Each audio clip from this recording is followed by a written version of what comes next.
பாருங்க, ஒரு விஷயத்த நல்லா புரிஞ்சுங்க. எம்பி கிடையாது, ஒன்றும் கிடையாது. ஆனாலும் பாருங்க, நம்மளை விட்டு கொடுக்குறாரா? இந்த மாதிரி பிரதமர் எங்கேயாச்சும் உண்டாக்க? ஏகப்பட்ட பேருக்கு ஆளுநர் பதவி கொடுத்திருக்கிறாரு, துணை குடியரசுத் தலைவர் பதவி கொடுத்திருக்கிறாரு, இணையமைச்சர் ஆக்கியிருக்கிறாரு. எதுவுமே இல்லைனாலும் இத்தனை செஞ்சிருக்கிறாரு. இந்த மாதிரி பிரதமர் எங்கேயாச்சும் கிடைப்பாரா அப்படின்னு கேட்கிறாரு பாஜக மாநில தலைவர் நைனா நாகேந்திரன். ஒரு தமிழன் தமிழ்நாட்டிலிருந்து இரண்டாவது முறையாக சர்வபள்ளி ராதாகிருஷ்ணனுக்கு பிறகு இந்திய நாட்டினுடைய குடியரசு துணைத் தலைவராக ஒரு தமிழர் வந்திருக்கிறார், நம்மளது உறவுக்காரர் வந்திருக்கிறார், நம்முடைய சொந்தக்காரர் வந்திருக்கிறார் என்று சொன்னால் அதற்கு காரணம் பாரத பிரதமர் நரேந்திர மோடி அவர்கள் என்பதை நாம் அனைவரும் அதில் நினைவிலே கொள்ள வேண்டும். தமிழ்நாட்டிலிருந்து ஒரு நாடாளுமன்ற உறுப்பினர் இல்லை, ஆனாலும் நரேந்திர மோடி அவர்களை பற்றி கவலைப்படவில்லை.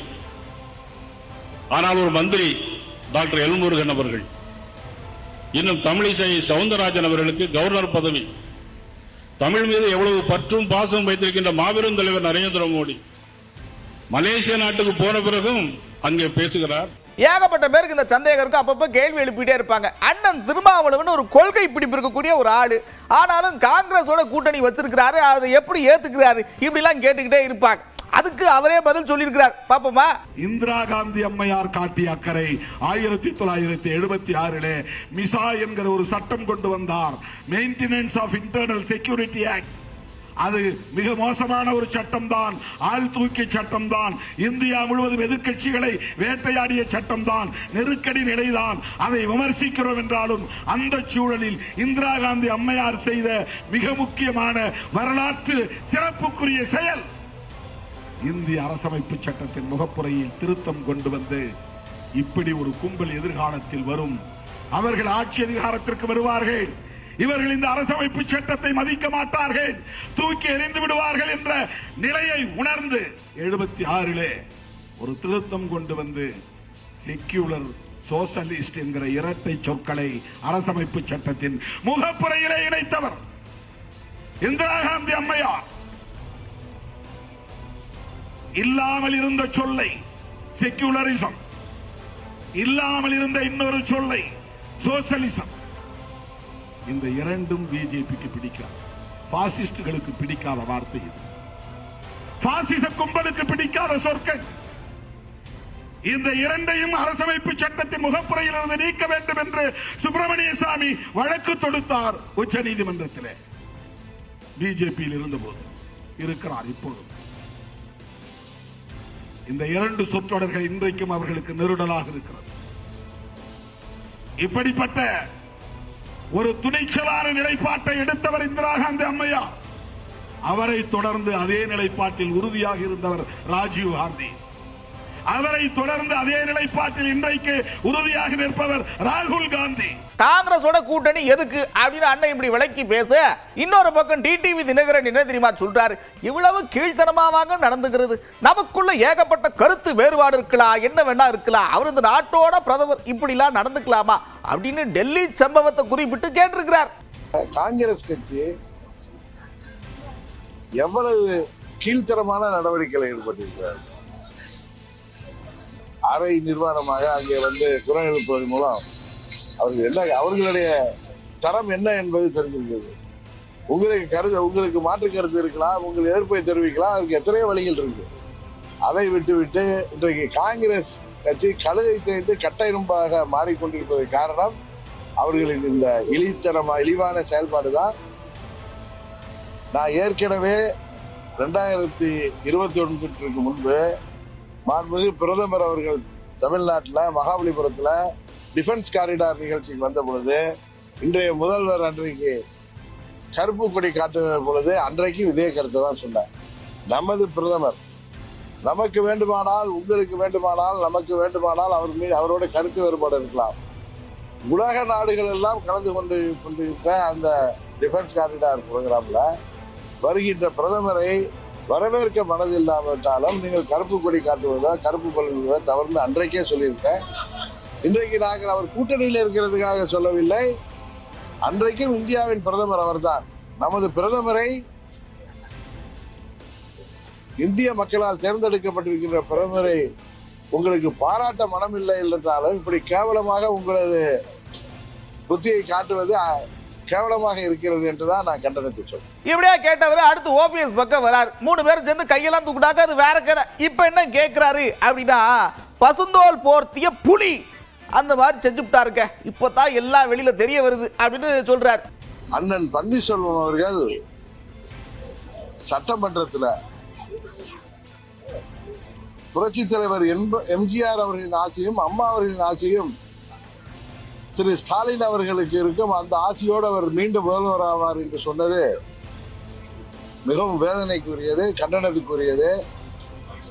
பன்னீர்செல்வம் ஒரு பசும்போல் தோற்றிய புலியாக இத்தனை காலம் இருந்திருக்கிறார் என்பது தெளிவாக தெரிகிறது. ஏன்னா எவ்வளவு வக்கிர மனநிலை இருந்தால், எவ்வளவு குரோத மனநிலை இருந்தால் புரட்சி தலைவரின் தொண்டர்களையும் அம்மாவின் கோடானு கோடி தொண்டர்களையும் அவர் இழிவுபடுத்தி விட்டார் என்பதுதான் எங்களது வருத்தம். அதாவது ஒரு கட்சி நிகழ்ச்சிக்கு கூட்டத்தை கூட்டுறது இருக்குல்ல, அது ஒரு கலை, சாதாரண விஷயம் கிடையாது. வண்டி பிடிக்கணும், ஆடை பிடிக்கணும், ஏத்தணும், கூட்டிட்டு வரணும், அவங்களுக்கு செய்ய வேண்டியதெல்லாம் செய்யணும், இப்படி ஏகப்பட்ட விஷயம் இருக்கு. எவ்வளவு செலவாகும் தெரியுமா? ₹1 காசு கொடுக்காம இவ்வளவு பெரிய கூட்டத்தை சர்வீஸ்லயே பார்த்தது இல்லையாப்பா அப்படின்னு அனுபவத்தில் பேசியிருக்கிறார் செங்கோட்டையன். கூட்டத்தை கூட்டுவார்கள், பணத்தை கொடுப்பார்கள், பாதிலே எழுந்து செல்வார்கள். ஆனால் ₹1 கூட கொடுக்காமல் இன்று வரையிலும் காத்து கொண்டிருக்கிற கூட்டம் எங்கே இருக்கிறது என்று சொன்னால், புரட்சி தலைவருடைய போர்ப்படை தளபதிகளாக இருக்கிற நீங்கள் தான் என்பதை நான் அறிவேன். நேற்று கூட பார்த்தார்கள், 2 நாட்களுக்கு முன்னாலே மதுரையில் நடைபெற்ற கூட்டம். அதற்கு எவ்வளவு செலவாகி இருக்கிறது என்று சொன்னால் ₹15 கோடி. ஆனால் ₹1 கூட இல்லாமல் கூட்டம் கூடுகிறது என்று சொன்னால் நம்மை தவிர எந்த இயக்கத்திற்கும் இல்லை என்ற வரலாறு இங்கே படைக்கப்பட்டிருக்கிறது. நான் புரட்சி தலைவரோடு பயணத்தை மேற்கொண்டவன். 1972 என் இயக்கத்தை துவங்குகிற போது 77 சட்டமன்ற உறுப்பினராக 26 வயதிலே தேர்தல் களத்தில் நின்றவன். புரட்சி தலைவரையும் பார்த்தேன், புரட்சி தலைவர் அம்மாவை பார்த்ததற்கு பிறகு புரட்சி தலைவரை பார்க்கின்ற காலத்தை நான் கூர்ந்து கவனித்துக் கொண்டிருக்கிறேன். ஏன் என்று சொன்னால் அந்த காலம் மிக விரைவிலே வருகிறது என்பதை என்னால் உணர முடிகிறது. நான் இதை சொல்வதற்கு காரணம், இன்னும் எத்தனை காலம்தான் ஏமாற்றுவார் இந்த நாட்டிலே, சொந்த நாட்டிலே, நம் நாட்டிலே என்று புரட்சி தலைவர் பாடினார். அந்த பாடலுக்கு ஏற்ப நாளை தீர்ப்பெழுத போவது நம்முடைய தளபதி மட்டும்தான் என்பதை நாட்டு மக்கள் உணர்ந்து கொண்டிருக்கிறார் என்பதை நான் இந்த நேரத்திலே கோடிட்டு காட்ட விரும்புகிறேன். ஆமா, அவர் அனுபவத்தில் தான் பேசியிருப்பாரு. அடுத்து பாருங்க, இவங்க லெஃப்ட்ல அப்படி தள்ளி விட்டு போறாங்க. ஆனா கூடுற கூட்டம் சும்மாவா? பாருங்க, தேர்தல் முடிவு மட்டும் வரட்டும், எத்தனை பேருக்கு டெபாசிட் காலி ஆகுதுன்னு அப்போ தெரியும் சொல்றாரு. ஜனநாயகத்தை முடித்தாலும் முடக்கப்பட்டாலும் ஜனநாயகத்தை காக்கின்ற ஒரே குரல் நம்முடைய தளபதியுடைய குரல் என்பதை நாட்டு மக்கள் உணர்வதற்கு காலம் மிக விரைவிலே இருக்கிறது என்பதை நான் இந்த நேரத்தில் சுட்டிக்காட்ட விரும்புகிறேன். ஏன் என்று சொன்னால், நான் தமிழ்நாட்டை பொறுத்தவரை இன்றைக்கு சொல்கிறேன், புரட்சி தலைவருக்கு அம்மாவுக்கு பிறகு தமிழ்நாட்டை ஆளுகிற சக்தி, ஒரே சக்தி நம்முடைய தளபதிக்கு மட்டும்தான் இருக்கிறது என்பதை நாம் மறந்துவிடக்கூடாது. வருகின்ற தேர்தல் 2026 என்பது 234 நம்முடைய தளபதி தான் வெற்றி பெறுவார், யாராலும் தடுத்து நிறுத்த முடியாது என்ற வரலாற்றை நாம் படைப்போம். பெரம்பூர் சட்டமன்ற தொகுதியில் அவர் யாரை விரல் காட்டுகிறாரோ அவர்தான் தமிழ்நாட்டுடைய சட்டமன்ற உறுப்பினராக மட்டுமல்ல, இந்திய நாட்டுடைய வரலாற்றை படைக்கக்கூடியவர்களாக அமைவார்கள். இந்த பெரம்பூர் தொகுதியில் நாளை எதிர்காலத்தில் நம்மை எதிர்த்து நிற்க அத்தனை பேரும் டெபாசிட் தொகையை இழப்பார் என்ற வரலாற்றை நாம் படைப்போம். அதற்காக வாருங்கள், வெற்றியை தேடித்தான் என்று உங்களால் பொன்பாத மலர்களை வேண்டி விரும்பி கேட்டு விடைபெறுகிறேன். ஆனா நிலைமை முன்ன மாதிரி இல்ல, பாத்துக்குங்க. ஏகப்பட்ட விலைவாசி ஏறி போச்சு. முன்ன சொன்ன மாதிரி இப்ப எல்லாம் சொல்ல முடியுமா? முன்ன 6 சிலிண்டர் தருவோம்னு சொல்லியிருந்தோம், இப்போ 3 தருவோம் அப்படின்ற அளவுக்கு ஆய்வுச்சு. பாத்துக்குன்னு முன்னாள் அமைச்சர் சி வி சண்முகம் பேசியிருக்கிறார். அவங்களாம் நீங்க நாட்டை காப்பாற்ற போறோம்னு சொல்றாங்க. நல்லா காப்பாற்றுவாங்க, உங்களையும் ஏழை விட்டுருவாங்க. பிளாக் டிக்கெட்ல 3 சிலிண்டர் தரணும் இருக்கிறார் எடப்பாடியா. நாங்கள் 21 6 சிலிண்டர் சொன்னோம். இப்படிதான் இப்ப விலைவாசி ஏறிப்போச்சு ஆட்சியில். அதான் நாங்களே 3 ஆகிட்டோம். சரி, அதிமுகவுக்கு ஆதரவு கொடுத்து 2026 தேர்தலில் நம்மளுடைய பங்கு இருந்தா சரியா தானே இருக்குன்னு கொங்கு மக்கள் முன்னணி அதிமுகவுக்கு ஆதரவு கொடுத்திருக்கிறாங்க. அது மட்டும் இல்ல, எந்தெந்த இடத்தெல்லாம் தாங்கள் பலம் வாய்ந்தவர்கள் அப்படின்னு சொல்லியிருக்கிறாங்க. இப்போ எங்களுக்கு குறிப்பாக சொல்ல போனோம்னா, எங்களுக்கு காங்கேயம் தொகுதி பலமாக இருக்கும், மொடக்குறிச்சி தொகுதி பலமாக இருக்கும், தருமபுரி மாவட்டம் பாப்பிரெட்டிப்பட்டி இது பலமாக இருப்போம் நாங்கள். அதே போல் திண்டுக்கல் மாவட்டத்தில் பழனி தொகுதி பலமாக இருக்கும். ஏதாவது ஒரு தொகுதி ஒதுக்கி தர சொல்லி கேட்போம். ஆமாம் இல்லை, நாங்கள் 2 கொடுத்தாலும் நாங்கள் வாங்குறதா இருக்கோம். கோரிக்கை வச்சுருக்கிறோம். அவங்க என்ன நிலைப்பாடு இருக்கிறாங்கன்னு தெரியல. நாங்கள் 2 தொகுதி, நாங்கள் பழனி தொகுதியும் நாங்கள் பாப்பிரெட்டி தொகுதி எதிர்பார்க்குறோம். சரி, இங்கெல்லாம் பலமா இருக்குன்னு சொன்னாங்களா?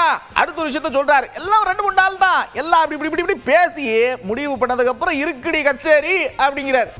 அப்படியே பிரியாணி செஞ்சு அண்டால வச்சிருது, நல்லா கொதிக்க உங்கள் இந்த பாய் பிரியாணி மேலே தம் போடுறது எடுத்து நான் 6 வரையும் பொறுத்துங்களேன். 2 மாதமாக சொல்லிட்டோம்.